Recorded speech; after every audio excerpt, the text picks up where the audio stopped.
Hola a todos y bienvenidos a otro video del canal Soy Universitario. El día de hoy continuaremos con la serie de videos revisando el apartado de pensamiento analítico de la guía interactiva Exani 2 Admisión. Así que comenzamos.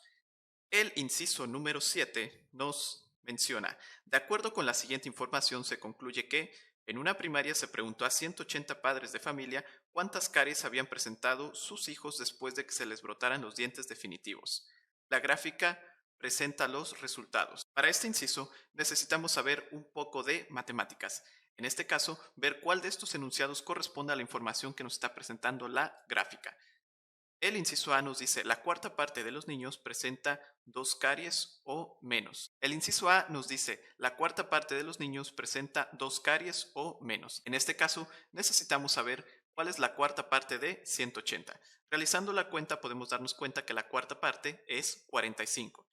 El inciso A, que nos dice la cuarta parte de los niños presenta 2 caries o menos, podemos revisar que los que no presentan caries son 60, los que presentan una son 35 y los que presentan dos son 25. Sumando estos totales, que serían 25 más 35 más 60, daría un total de 120. En este caso, 120 no corresponde a la cuarta parte, por lo tanto podemos eliminar dicho inciso. La opción número B nos menciona: más de la mitad de los niños carece de antecedentes de caries. Aquí solo podemos considerar como que carece de antecedentes de caries los que son 0, el cual el número es 60. Nos dice la mitad de 180 es 90, por lo tanto no corresponde, ya que los que no presentan antecedentes son 60, es decir, menos de la mitad. El inciso C nos dice: los niños con una y con 3 caries representan el mismo porcentaje. Aquí podemos ver que en el 1 nos encontramos que se encuentra a la mitad de entre el rango, por lo tanto pueden ser 35, mientras que los que presentan 3 se encuentra exactamente en el valor de 30. Al ser distintos los valores absolutos, no podemos pensar en que es el mismo porcentaje, por lo tanto también la podemos eliminar. Y el inciso correcto sería el D, el cual nos dice: la tercera parte de los niños ha presentado 3 caries o más. En este caso, 3 y 4 más son los dos valores a considerar. Ambos se encuentran en 30, si los sumamos son 60, y nos dice la tercera parte de 180 son 60, y si sumamos la barra de 3 y la de 4 más, nos da 60, siendo este el resultado correcto. Pasamos al siguiente inciso. Nos dice: ¿cuál proposición es universal? En el video anterior ya habíamos hablado un poco acerca de las proposiciones universales, que son las que se aplican a la totalidad de casos generales o las generalidades de un conjunto de objetos, datos o situaciones. Tenemos la primera, que nos dice: ningún murciélago es ave. La opción B nos dice: algunos niños son rubios. La C: al menos un perro es consentido. Y la D: pocos conejos son de pelaje blanco. Aquí, revisando rápidamente, podemos identificar que aquí está utilizando la palabra algunos. Por lo tanto, no se aplica a todos los casos que los niños sean rubios, por lo tanto es incorrecto el inciso. Lo mismo vamos a encontrar que sucede en el inciso C y en el inciso D. Con la palabra al menos nos está diciendo que no aplica para todos los casos, por lo tanto no es universal. Esto sería incorrecto. Y también la D nos dice pocos conejos. Está hablando de un pequeño conjunto, por lo tanto no es universal. Dejando como correcta: ningún murciélago es ave. Ahí se refiere a todos los murciélagos. Pasamos al siguiente inciso. El número 9 nos dice: una empresa desea encriptar sus claves de seguridad. El código consignado en la tabla se obtiene utilizando primero el símbolo de la fila y después de la columna. Para una de las pruebas se utiliza la clave 783. ¿Cuál es el código utilizado? Aquí tenemos la tabla que nos representa de manera más gráfica la situación del problema. Tenemos que saber qué corresponde una fila y una columna. Las filas van a ser todo lo que encontremos de manera horizontal. En este caso, estas tres. Mientras que las columnas son lo que vamos a encontrar de manera vertical. Es decir, estos tres símbolos que tenemos en la parte de arriba. A partir de ello podemos revisar qué símbolos corresponden. Nos dice la clave 783. Vamos a buscar el 7 dentro de nuestra tabla, el cual se encuentra en la parte de abajo. Y vamos a ver primero lo que nos dice se obtiene utilizando primero el símbolo de la fila, el cual es una especie de cuadrado, y después el de la columna, el cual correspondería a con un triángulo apuntando hacia arriba. Revisando, en este caso, el conjunto de opciones que tenemos en A, B, C y D, podemos identificar que la opción D es la correcta, porque es la única que inicia con este símbolo y con el triángulo apuntando hacia arriba. En las otras, o en la opción C, que es donde puede haber más confusión, primero empieza tomando en cuenta lo que es la columna y posteriormente la fila, pero el problema nos dice que hay que empezar por la fila y después por la columna. Podemos revisar los siguientes dígitos. El 8 que se encuentra aquí sería nuevamente el mismo símbolo de un cuadrado y después un triángulo apuntando hacia abajo.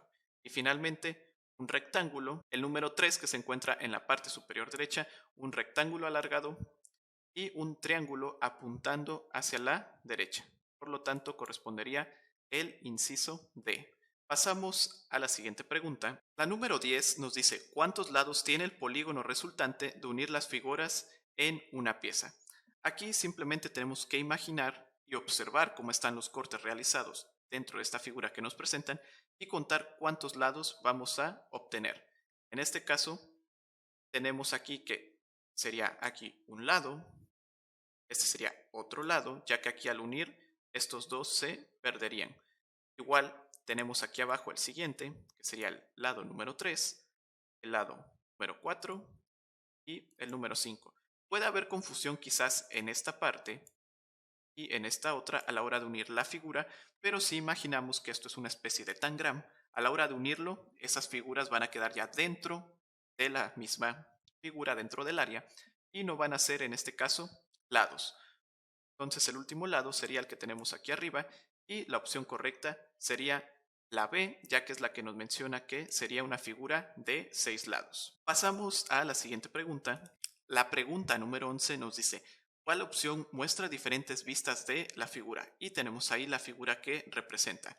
Aquí en las 4 opciones A, B, C y D tenemos distintas vistas de la figura que tenemos aquí, pero tenemos que poner atención en cuál es nuestra figura original y qué podemos observar desde la perspectiva que se nos está dando para identificar cuál sería la opción correcta. En este caso vamos a empezar por lo más llamativo de esta figura, que vienen siendo estos lados más grandes que tenemos a la izquierda y a la derecha. Podemos ver en este caso que son dos hexágonos, por lo tanto, en nuestras opciones tenemos que considerar que dentro de una de esas pistas se debe de ver un hexágono. Todas las opciones de esta pregunta comienzan con la vista frontal, es decir, cómo sería vista de frente esta figura. Por lo tanto, aquí tenemos que hay que observar cómo comienzan todas las figuras con un hexágono y aquí para identificar tenemos que ver si va a haber divisiones o no sobre la figura hexagonal. Ahora, hay que poner atención en qué tipo de figuras son las que encontramos arriba. Aquí podemos ver que existen tres divisiones, o es decir, tres lados que estamos viendo desde esta vista lateral que nos está dando la figura original.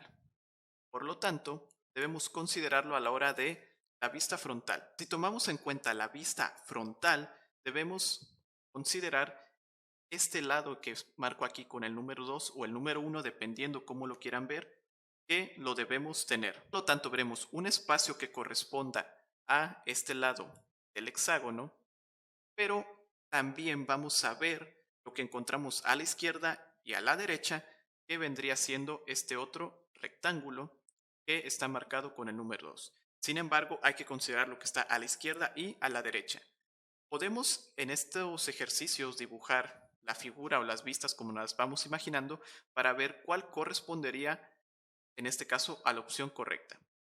Entonces, tenemos en la figura A, tenemos en la opción A el hexágono, que es la figura central, el rectángulo que correspondería con los lados del hexágono, que fue lo que les marqué aquí, y en este caso las dos divisiones a la izquierda y a la derecha. Por lo tanto, esta sería la vista frontal correcta. La opción B no tiene la división, está considerando todo como si fuera algo recto. Y en este caso, estas divisiones nos está indicando que hay distintos ángulos dentro de los lados. Por lo tanto, la opción B sería incorrecta. Lo mismo sucede con la opción D. Nos da una vista incorrecta, ya que no considera estos dos lados que están a la izquierda y a la derecha de esta intersección en el hexágono.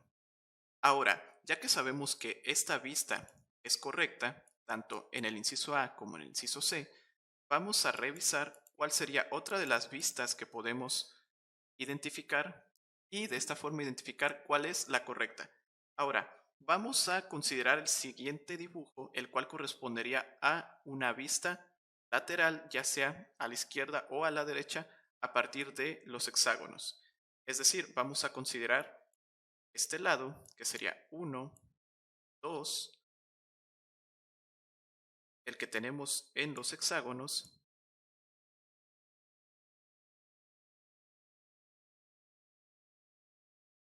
y esto es lo que veríamos si tomamos la figura en lugar de estar un poco en diagonal y la ponemos totalmente sobre su cara, ya sea izquierda o derecha. Entonces, si revisamos, tenemos que ser capaces de ver al menos 8 divisiones distintas en este tipo de vista para que así sea correcta. ¿Por qué? Porque tenemos aquí los cambios tanto en la figura original, en la iluminación que se le está dando a la figura, como dentro de la misma figura en la medida angular o en los ángulos que siguen estas líneas rectas. Entonces, estos vértices donde se junta cada uno de estos lados, debemos ser capaces de verlos dentro de esta vista. Si revisamos el inciso A, vamos a encontrar que tenemos aquí los 8 espacios o los 8 lados considerados. Tenemos aquí 1,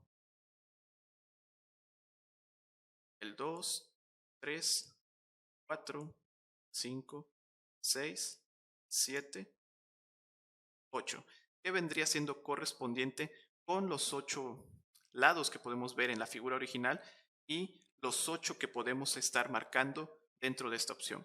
En el inciso C solo podemos observar 1, 2, 3, 4, 5, 6.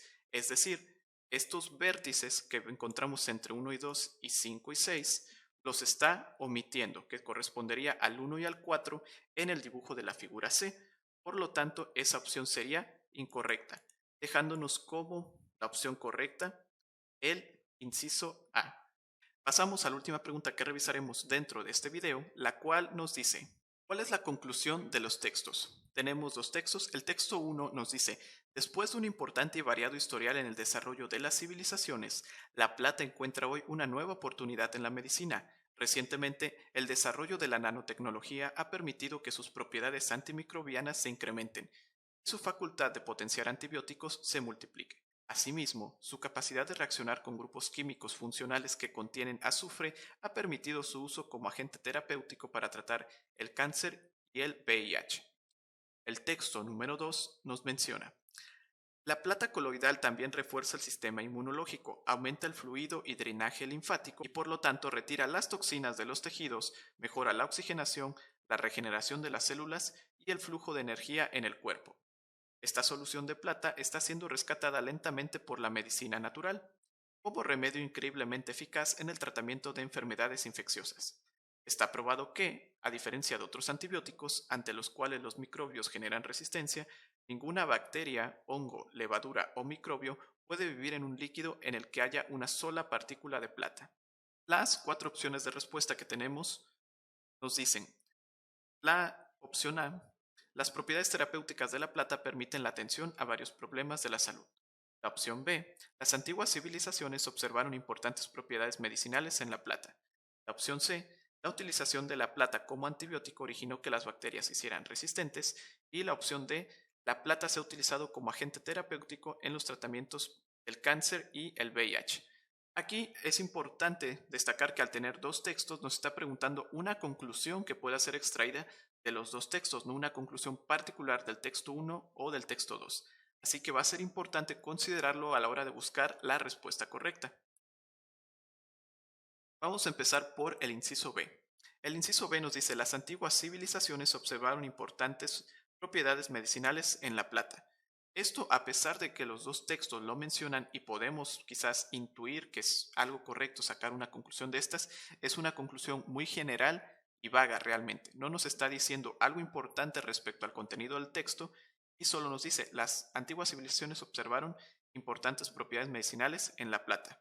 Entonces, podemos descartar esta opción ya que la conclusión carece de importancia respecto a toda la información que nos están aportando ambos textos.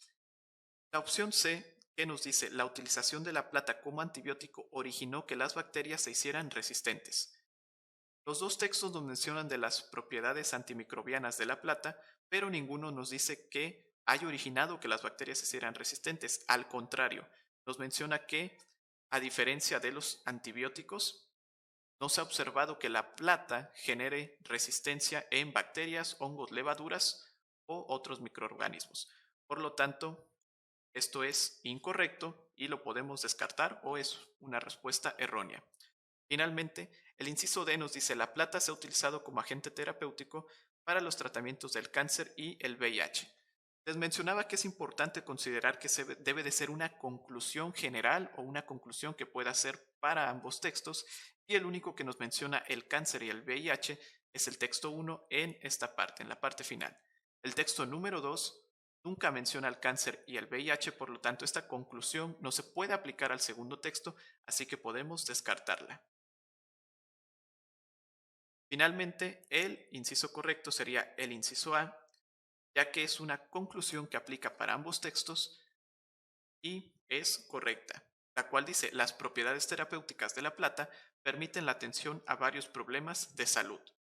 Es una conclusión correcta y es el inciso correcto, ya que el inciso B carece de importancia respecto al contenido presentado en ambos textos y la conclusión que nos otorga la premisa A sí está acorde a la información que nos presentan ambos textos.